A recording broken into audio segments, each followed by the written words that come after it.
যতদূর পথ যাচ্ছি আমরা পুরোটা পথেই মেঘে হারিয়ে যাচ্ছি।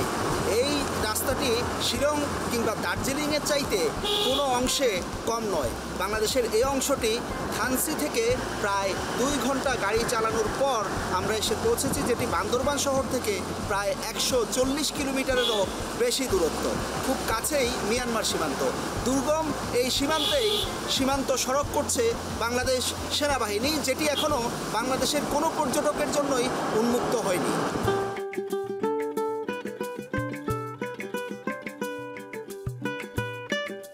সারি সারি সবুজ পাহাড়ের ঢেউ, মাঝে আঁকাবাঁকা দীর্ঘ সীমান্ত সড়ক, পিচঢালা পথ যেন সবুজ ক্যানভাসে শিল্পীর টানা দাগ।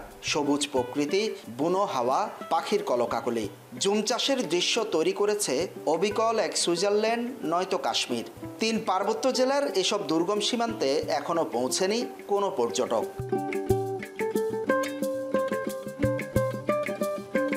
প্রায় 3000 ফুট উঁচুতে মেঘে ঢাকা পাহাড়ি সকাল, যেন আকাশ নেমেছে জল হয়ে।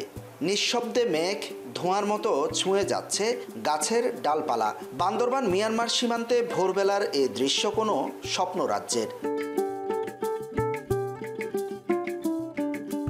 বর্ষায় মেঘ নামে দল বেঁধে, পাহাড়ি পথের প্রতিটি বাঁকে তখন রহস্য।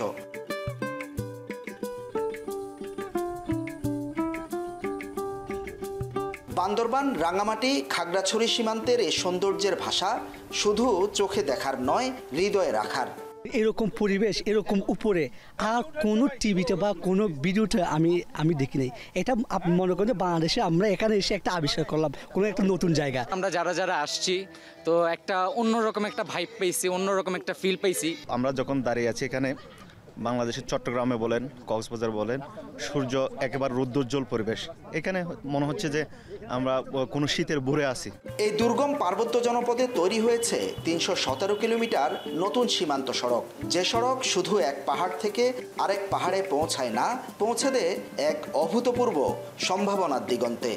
1000 কিলোমিটার পথ যখন সম্পন্ন হবে, এখানে হাজারো পয়েন্টে জায়গায় এইখানে আমাদের এই যে পর্যটন আকর্ষণে যে শিল্পগুলি আমরা গড়ে তুলতে পারবো, এদেশের বহু মানুষের কর্মসংস্থান হওয়ার সম্ভাবনা এখানে রয়েছে।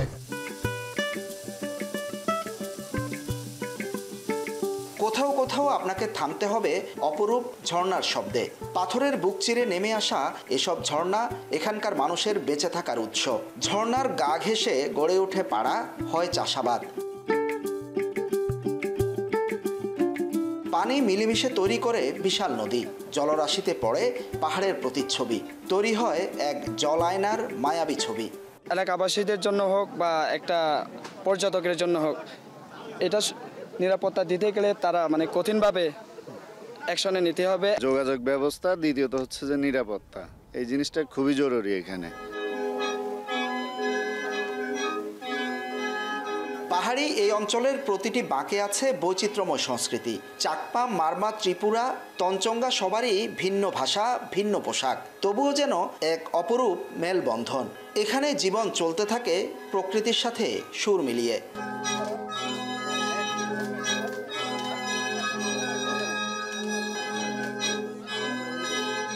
পরিকল্পিত ব্যবস্থাপনা আর নিরাপত্তা নিশ্চিত হলে আন্তর্জাতিক পর্যটনের আকর্ষণীয় কেন্দ্র হবে এই পাহাড়ি ভূমি। সীমান্ত পথে থাকবে সাইক্লিং, বাইক রাইড কিংবা ট্রেকিং। অ্যাডভেঞ্চার প্রেমীদের জন্য অবারিত সুযোগ। সরকারের অনুমোদন পেলে খুব শিগগিরই এ দুর্গম সীমান্ত সড়ক পর্যটকদের জন্য খুলে দেওয়ার কথা জানায় সেনাবাহিনী।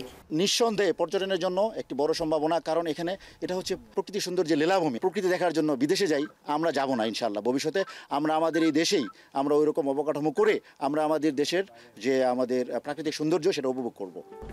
এই সীমান্ত সড়ক ভারত ও মিয়ানমারের গা ঘেঁষে যুক্ত করেছে খাগড়াছড়ি, রাঙামাটি, বান্দরবান ও কক্সবাজার জেলাকে।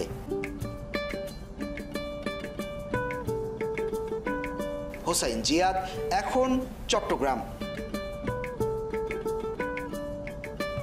শিয়া বাটার ও ভিটামিন ই সমৃদ্ধ লিলি হালাল বিউটি সোপ, তারুণ্যময় উজ্জ্বল ত্বকের জন্য।